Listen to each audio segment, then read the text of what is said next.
Bienvenidos, amantes del misterio y lo macabro, a La sombra en la pared, su dosis semanal de crímenes que desafían el tiempo y la lógica.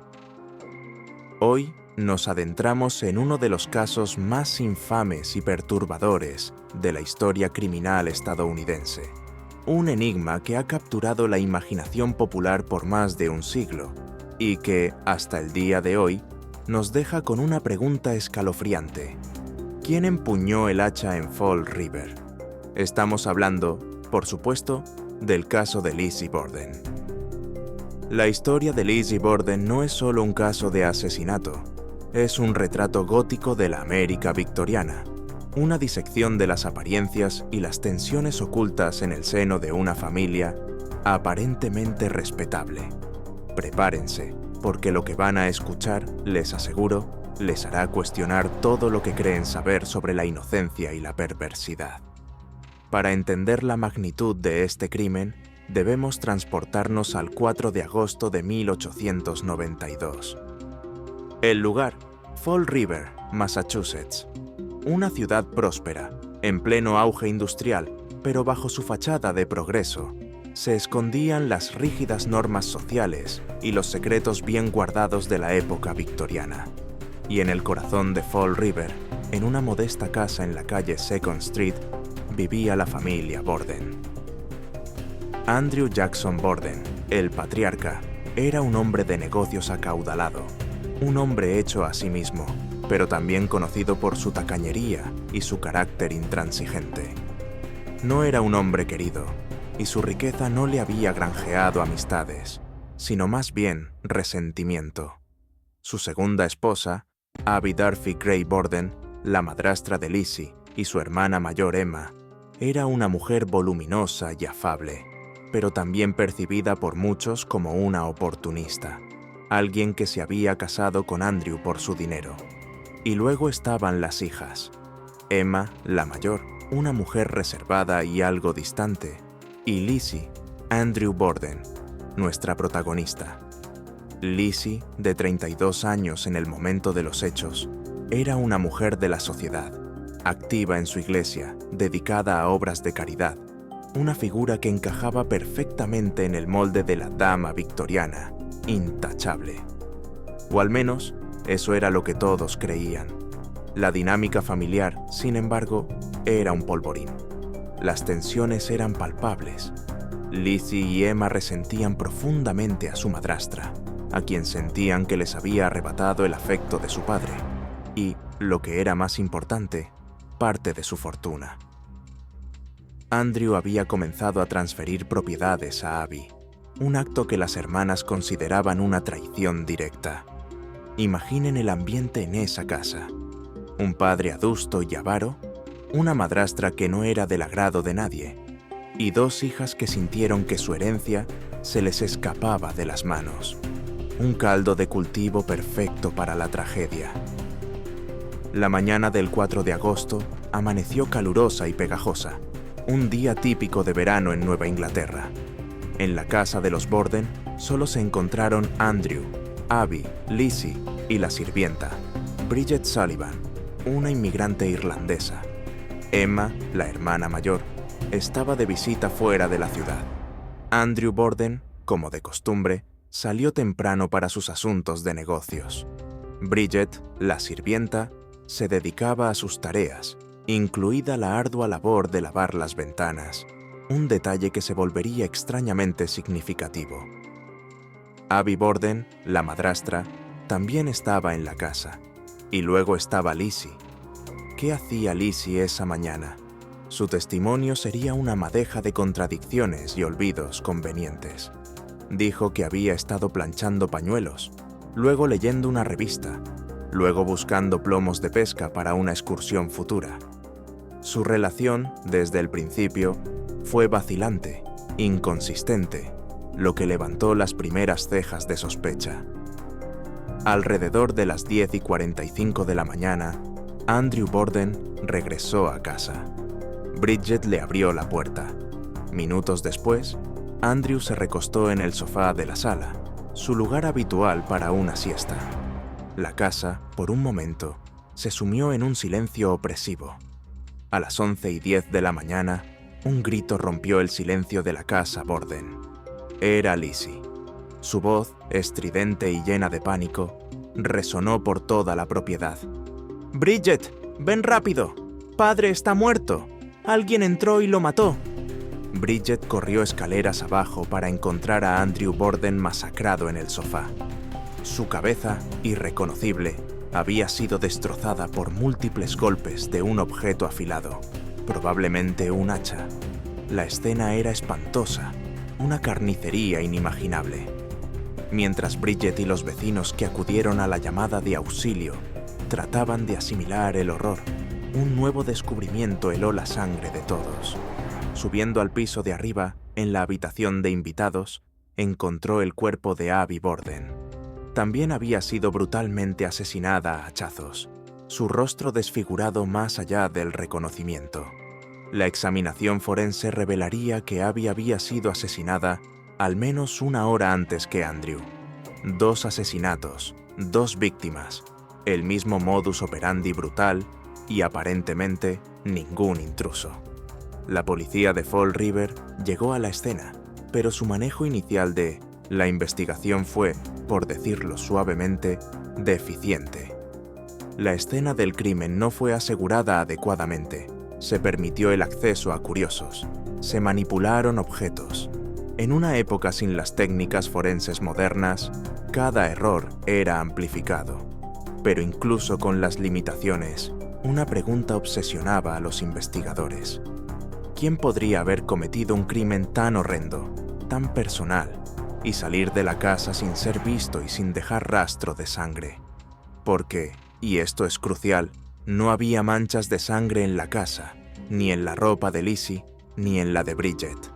Era como si el asesino se hubiera desvanecido en el aire. Desde el momento en que se descubrieron los cuerpos, las miradas se centraron en Lizzie Borden. Su comportamiento errático, su aparente calma en medio del caos y las inconsistencias en su testimonio la colocaron bajo un microscopio implacable. Primero, su coartada. Como mencionamos, era un desfile de actividades inverosímiles. Planchar pañuelos en un caluroso día de agosto, buscar plomos de pesca justo antes de que su padre regresara a casa.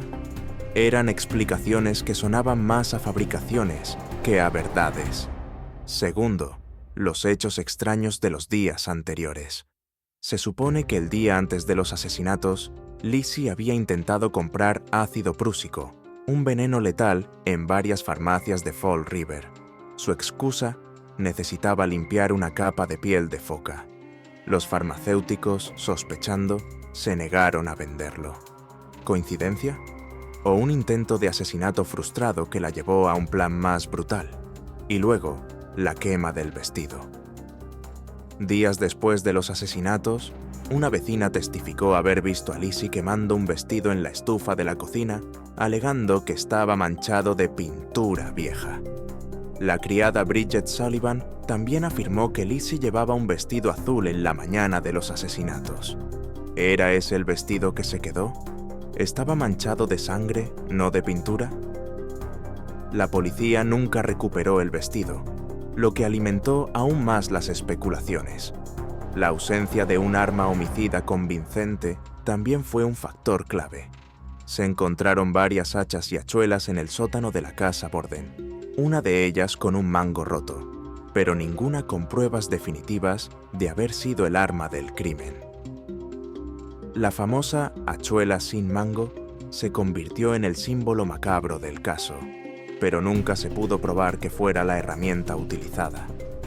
El interrogatorio de Lizzie por parte de la policía fue un desastre.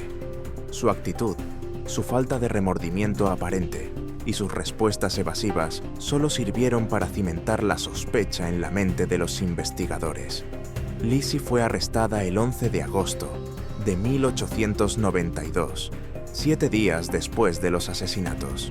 El juicio de Lizzie Borden, que comenzó en junio de 1893, se convirtió en un circo mediático, el juicio del siglo, mucho antes de que el término existiera. La nación entera, y de hecho, el mundo, seguía cada detalle con una mezcla de horror y fascinación. La fiscalía presentó un caso basado en la evidencia circunstancial.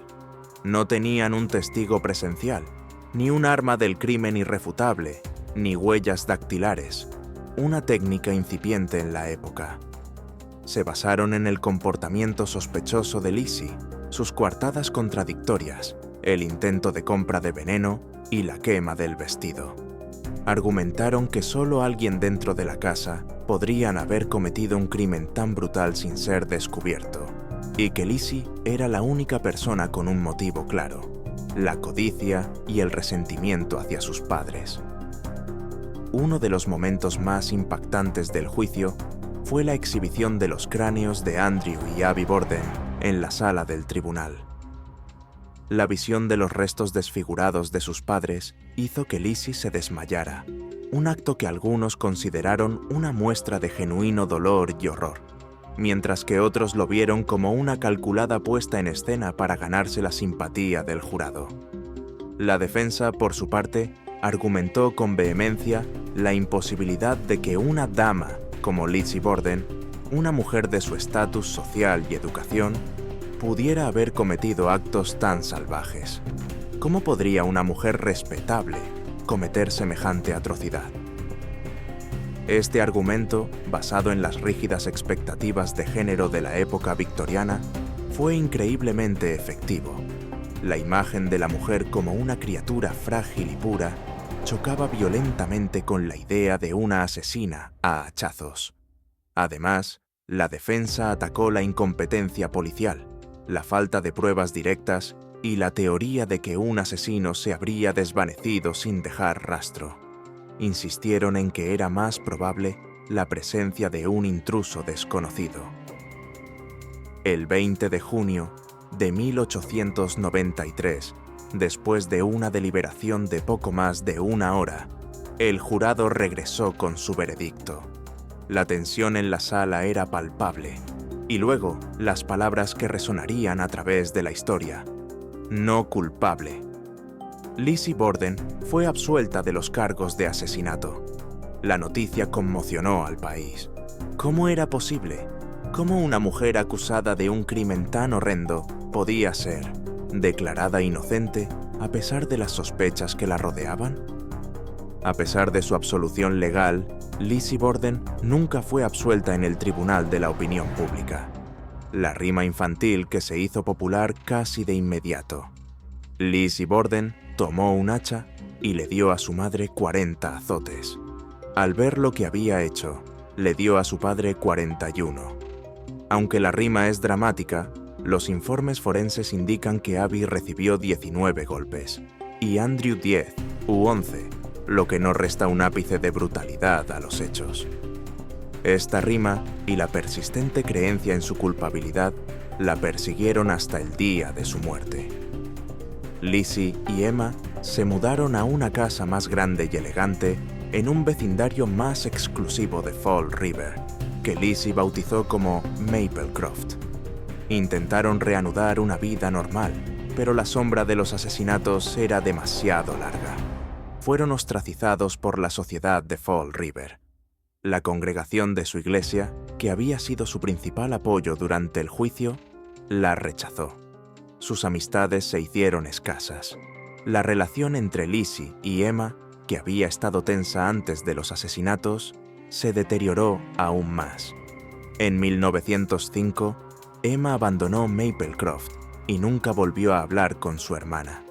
Se rumoreaba que Emma, la hermana mayor, también tenía sus propias teorías sobre lo sucedido esa fatídica mañana y que su conciencia no le permitiría seguir conviviendo con Lizzie.